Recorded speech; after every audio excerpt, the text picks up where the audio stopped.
Today's video is all about the differences between a plant-based and a carnivore-based diet and what is better for weight loss and or weight management and or weight gain.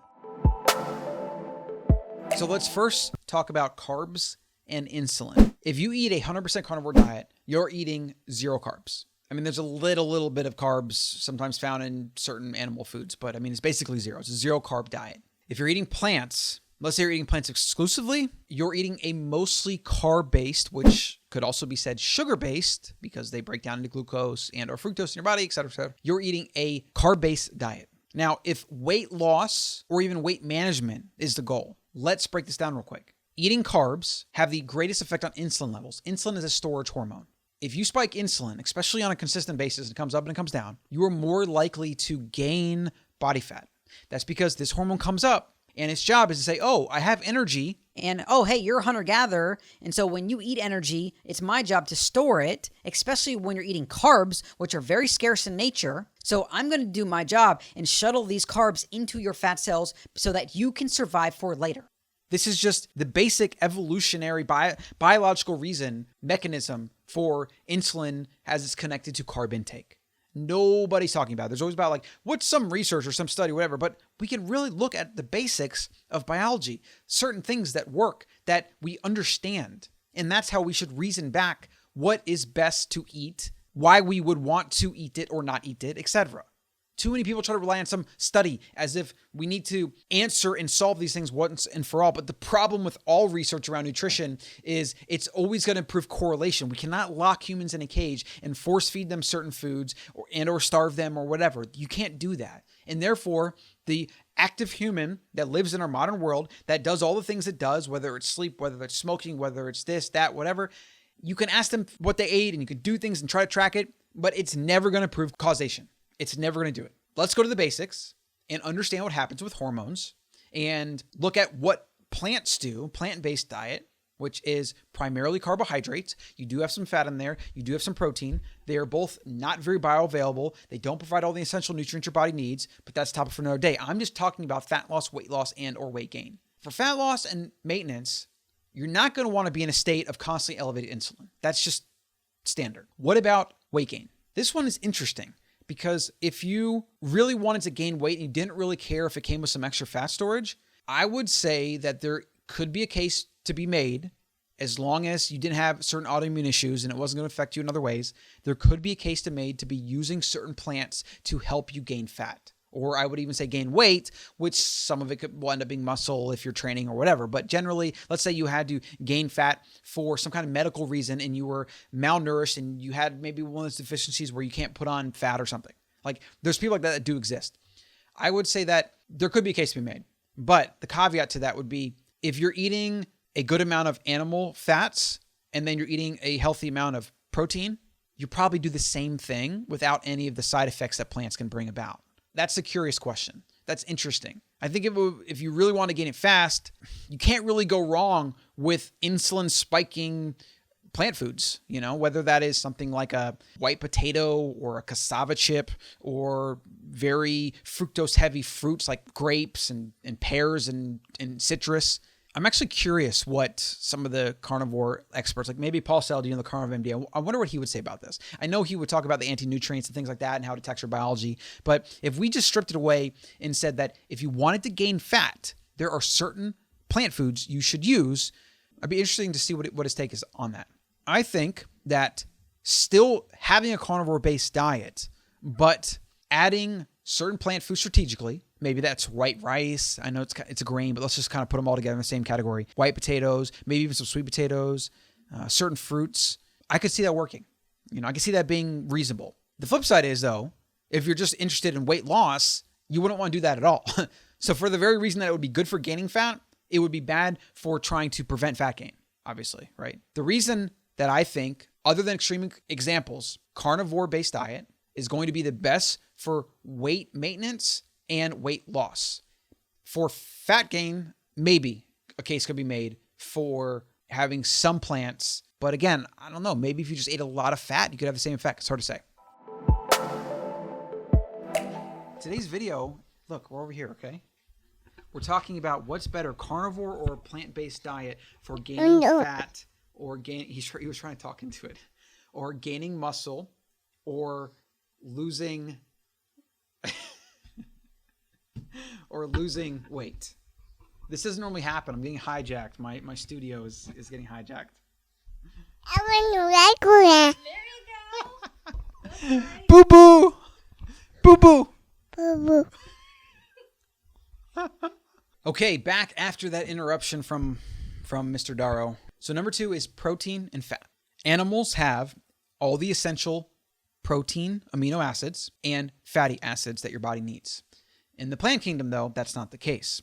Most plant foods are incomplete. They are lacking either certain amino acids or certain fatty acids. There are some foods in the plant kingdom that have, like, it's a complete protein, for example, but how bioavailable that plant is, because it is generally low, we're talking like even sometimes 30, 20% availability, where your body can only absorb a fraction of what's on, let's say, the label, for lack of a better term.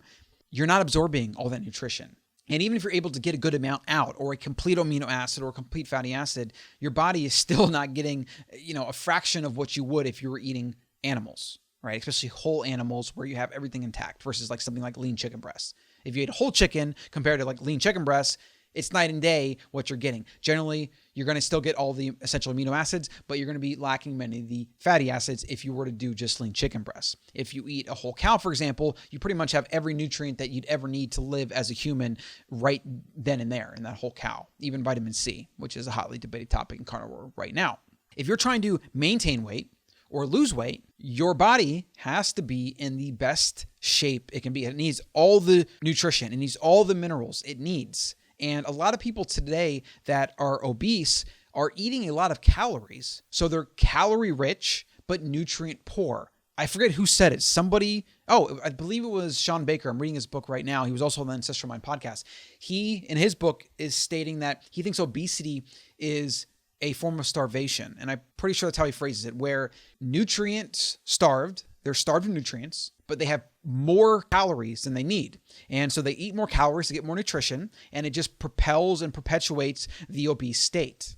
If you're trying to maintain or lose weight, even gain, I would say, you need all the essential nutrients so that your body can function to the best of its ability, and then lose fat, burn it off, and or prevent fat gain are both going to be connected to being as nutrient full as possible. When your body breaks down, when it's lacking certain minerals and nutrients, your body doesn't function as well. This can lead to inflammation, certain things down or regulating. Like, there's just a whole host of things, a lot of which we don't even understand. But it pretty much goes without saying that when you're trying to lose fat, everything else needs to be dialed in. Like, you need to have your stress dialed in. You need to have your sleep dialed in. You need to be moving regularly. You need to give yourself time to rest. You need to be drinking water, electrolytes. Like, it's a lot. And so if you're relying on just plants for your nutrition, you're probably nutrient starved, at least sometimes, and at least in some ways. Some more than others, depending on how varied your diet is and certain foods you're eating and preparation methods and like a million variables pretty much. On the flip side, if you eat whole animals and that's the base of your diet, you are getting the calories you need, but it's coming with the nutrition you need. So you don't have to overeat calories to get the nutrients your body craves. Satiety. How full are you after you eat your foods? If you're eating primarily plant foods, there's this interesting thing about plant foods is they tend to beget eating more plant foods. Again, this goes back to the last point. Your body's trying to get the nutrition it needs. The plants are lacking, so it says to eat more plants. Then you have the spike of hormones, and that messes up your hunger signals and your leptin signals, and so you eat more frequently, and then it's just this vicious roller coaster domino effect cycle that goes back and forth to lead you to overeating and eating more frequently, all of which are counterintuitive to losing and or maintaining weight. As we go back to point 1, if you're trying to gain weight, well, this not healthy cycle could serve the purpose of gaining weight, but it wouldn't be ideal. I wouldn't want to do it. And I think it's going to come with negative health consequences as well. So when you're eating an animal-based diet and you're eating protein and fat, that's also full of nutrition and all those nutrients and essential vitamins and minerals, amino acids, fatty acids, you're full. Most people that go carnivore, myself included, have experienced this. You go from having sugar cravings to no sugar cravings. You go from thinking about food to almost never thinking about food. It is amazing from a satiety point of view. And you can't show me a better way of eating that can do this and replicate the same satiety effect. There's nothing else that can do it. I will say, I've found that protein to have a better satiety effect than fat. Some will debate this. You have Dr. Ted Nyman, and then you have Carnivore MD, Paul Saladino. They're kind of both on the different ends of the spectrum. Nyman recommends more protein. Saladino recommends more fat. I think it depends on the fat. I think it depends on your activity level. I think it depends on a lot of variables. If you're trying to lose, gain, maintain, I think if you're trying to burn fat and preserve as much lean body mass as possible, you're going to want to eat more protein. Something like, I would say between 30 and 50% of your calories. I've never probably done more than 50% of my calories from protein. I think that's a stretch for most people. If you look at some hunter-gatherer populations, the average number is somewhere in the range of like 20 to 40%, maybe putting a safe estimation of what the average amount that humans should eat being about 30. I think that's fair to say. I aim for about 30 to 40%. I'm trying to up it a little bit because I'm trying to lean out. I want to see how lean I can get and then from there kind of build. So I am optimizing protein. When I get to the point where I'm just maintaining and I'm in maintenance mode, I would recommend probably doing more fat than protein, or even like 50-50 maybe. You know, it's just one of those things I'm going to have to figure out for myself, but there are some guidelines based on what other people are doing that are getting the results. And it seems like something like 30 to 40% of your calories from protein is kind of a safe range to aim for. And 50% or more would be at the higher end. And I don't know if we have enough data. I think we need more case studies of people doing that. You could try it yourself for a week and see how you do. If you're trying to lose fat, I would recommend optimizing protein. And if you're trying to maintain, throttle the protein and fat to figure out what you do best on. That's what I recommend for that. So again, this is where the carnivore diet wins over the plant-based diet, because you are full and you're not thinking about food. You're not overeating. You're not snacking. It's just one of those things. I mean, think about when you go into the cabinet, you're looking for a snack and you grab like the nut butter, maybe grab some apples. You know, you grab all those clean foods, but it is so easy to overeat those. After a few minutes, you've eaten 300, 400, 500 calories without even realizing it. This happens in our household all the time. Everyone goes for the cashew butter and then there's some apples or maybe even just a spoon, eat it right out of the spoon. And that is not how you're going to lose fat. And it's probably not really going to be how you're going to maintain it either. So I'm sure you can guess by now that I think the winner is obviously the carnivore diet, but this at least gives you an idea of how thinking about eating plants, either as a bulk of your calories, as a percentage of calories, or just in general, every time you eat some plants in a meal, how is it affecting your biology? That's really the point of today's video, because if you're watching this, you're probably already interested in the carnivore diet and you're probably not doing many plant foods, but I want to paint for you a different way to think about it, because sometimes just a different angle about thinking about the same thing or something that you even already know helps you adhere to it better and helps you rationalize it to yourself and or others if they ask you. So if you are trying to lose body fat or maintain, again, there's different things here. You're going to want to limit your plants as much as possible. There are certain plants that you can do depending on a lot of variables that I'm not going to get into right now that could be a part of that, where you can still lose and or maintain. So I'm not suggesting that you can only do carnivore to lose weight or maintain weight. That's not the case at all. But plants make it more complicated. It's more difficult using plants. You have to be more dialed in. You have to really know which ones affect you, which ones you overeat, which ones cause the million of issues that they can, and then you have to stay on top of it. So that's going to be it for today's video. If there's anything I missed out, please drop a link below. I'd love to chat. I respond to every single comment in the first couple of days. And if I see it later on, I always get to it if I can. And, you know, comments, questions, feedback, anything, hit that like button for the YouTube algorithm. Subscribe so you can see me in the next one. And I look forward to seeing you in the next one after you hit that subscribe button. Thanks for watching. Hey, Colin here. Thanks for watching that video. I got a free PDF for you, The 7 Principles of Living Wild. Short and sweet, not long, not going to be a novel you have to read or anything. Just a simple reference of the things that make you a healthy human. So click on the button below, get that right now, and I look forward to seeing you in the next video.